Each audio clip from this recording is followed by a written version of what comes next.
Drame, catastrophe, apocalypse, les termes employés pour décrire la situation au Japon ne laissent pas de place à l'optimisme. 5 jours après le séisme et le tsunami meurtrier qui ont touché le pays, c'est maintenant, vous le savez, la menace nucléaire qui inquiète. Plus de 200 000 personnes vivant dans un rayon de 20 km autour de la centrale de Fukushima Daiichi, au nord-est du Japon, ont été évacuées. À 30 km à la ronde, les habitants doivent également se calfeutrer. Cela parce que 4 des 6 réacteurs de la centrale présentent des faiblesses inquiétantes. Pour nous éclairer sur la situation au Japon et les risques du nucléaire sur la santé, on reçoit Jean-René Jourdain qui fait partie de l'Institut de radioprotection et de sûreté nucléaire et qui est spécialiste des risques de la radioactivité sur la santé humaine. Bonjour. Bonjour. Alors, on voit sur cette photo la centrale de Fukushima Daiichi. On a parlé de beaucoup de choses, d'explosions, de fissures, de défauts d'étanchéité sur les cuves, de vaporisation de l'eau des piscines de stockage, d'incendies. Quelle est la situation aujourd'hui dans la centrale et dans les différents réacteurs?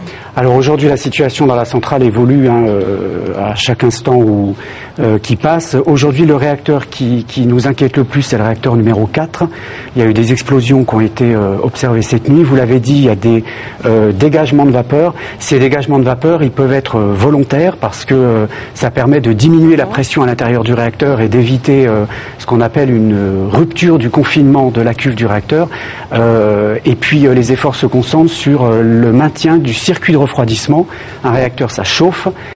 Pour éviter que la réaction s'emballe, il faut absolument refroidir ce réacteur. Et ce qui pose difficulté aujourd'hui, c'est le maintien du refroidissement de ces réacteurs. Est-ce qu'on sait si les structures de confinement sont endommagées réellement ou pas? Est-ce qu'on en est certain? Alors non, on n'est pas certain. On a des informations qui sont parcellaires. On a des doutes sur l'intégrité du confinement. On avait des doutes sur le réacteur 2. Juste, pardon, derrière vous, vous pouvez le montrer avec vos doigts si vous voulez. Vous pouvez vous diriger. Réacteur 2, il y a une ouverture. Ici. Alors ça, c'est pas l'enceinte même du réacteur, c'est le bâtiment qui est autour. Donc là, effectivement, il y a une rupture du bâtiment, mais cette fumée ne signifie pas qu'il y a une perte du confinement du réacteur. Alors, juste encore une chose, que ce soit des vapeurs qui s'échappent de manière accidentelle ou volontaire, elles sont de toute façon radioactives. Elles sont radioactives. D'accord. Oui.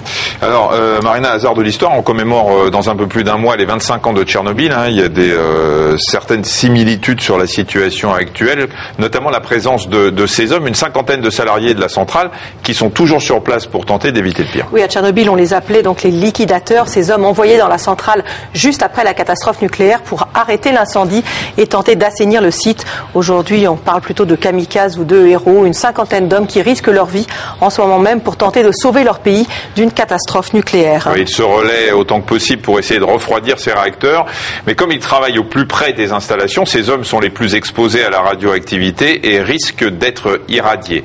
Mais qu'appelle-t-on le mal des rayons? Les explications, Cécile Guéry-Riquier, Maxime Vautier. À Tchernobyl, on les appelait les liquidateurs.